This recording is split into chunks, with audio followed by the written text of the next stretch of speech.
After the American Revolution, drinking alcohol was on the rise. To fight this, a number of societies were organized in part of the temperance movement, which was an attempt to dissuade people from becoming intoxicated.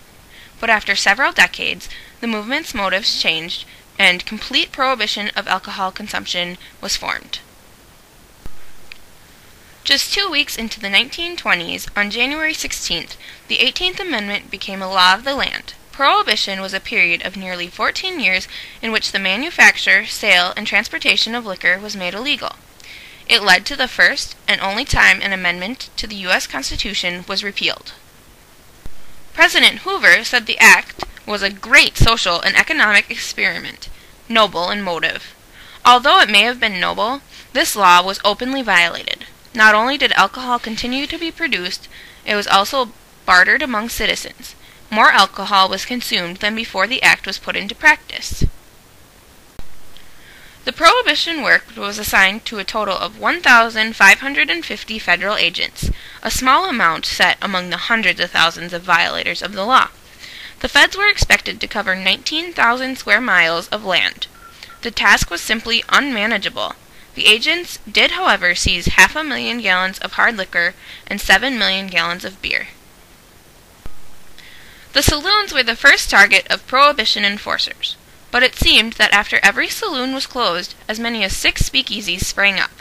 A speakeasy is an underground gathering place for drinking. By 1925, there were thought to be as many as 100,000 speakeasies in New York City alone. Many civilians also had private bars to serve their guests.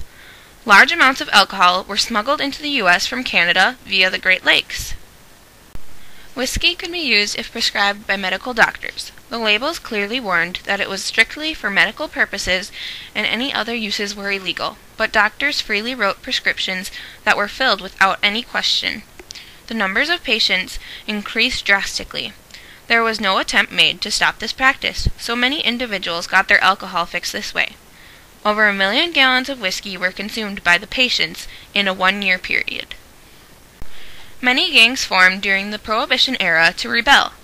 Many acts of violence occurred during the Prohibition, leading to thousands of deaths of innocent lives. Prohibition caused a more hostile community rather than a less abusive country the leaders had hoped for. The United States of America was given the title of the wettest dry nation ever during the Prohibition era. On December 5th of 1933, the 21st Amendment to the U.S. Constitution was ratified. The 21st Amendment repealed the 18th Amendment, making alcohol once again legal. This was the first and only time in U.S. history that an amendment had been repealed.